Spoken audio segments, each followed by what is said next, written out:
আউযুবিল্লাহি মিনাশ শাইতানির রাজিম বিসমিল্লাহির রহমানির রহিম। আজকে শরীফ টুর্নামেন্টের আজকে ফুটবল খেলা।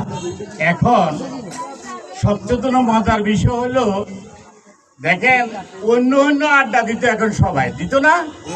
এখন এখানে শত শত লোক এখানে খেলা দেখতে আসছে, খেলছে, এখানে সময় দিতে আসছে, আনন্দ উপভোগ করতেছে, সবাই করতেছে না।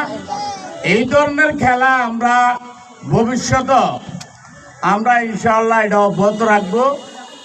এখানে শুধু কৌতুক না, যে কোনো জায়গায় খেলা হবে আমাদের সহযোগিতা থাকবে ইনশাআল্লাহ। কারণ এই খেলা মাদক খারাপ কাজ থেকে পোলাপাইতে বিরত রাখে, ঠিক আছে? এই কারণে এই ধরনের উদ্যোগ ভালো। আর তাছাড়া আমাদের শরীর, আমাদের বিশেষ করে বিএনপি, সে যুবদল করত, কারণ সে নিবেদিত প্রাণ ছিল বিএনপি।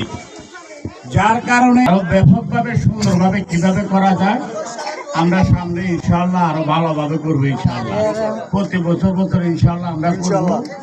এটা অব্যাহত থাকবে।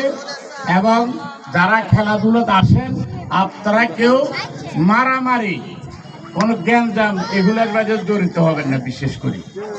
কারণ এগুলার মাঝে জড়িত হলে দেখা যায় এটা একটা গ্রুপিং সৃষ্টি হয়, আর মারামারি বহু কিছু হয়ে যায়। একজন আরেকজনের যদি কোনো কিছু কয়, একজন দিকে বুঝে রেখে একটু মানে নিলে ঠিক আছে, এটা মানে নিলে যাও। এখন অত্যন্ত সময় শর্ট, আমার আর একটা দরবার আছে, আমি ওইখানে লোক বসে রয়েছে আমি আবার মাগরিবের সময় হয়ে গেছে, আমি আর কথা বাড়াবো না। আমরা ভবিষ্যতে আরো ভালোভাবে কিভাবে করা যায় সবাই মিলে আনন্দ ভোগ করবো, এই বলিয়া আমি আমার বক্তব্য এখানে শেষ করছি। আসসালামু আলাইকুম রহমতুল্লাহি ওয়া বারাকাতুহু।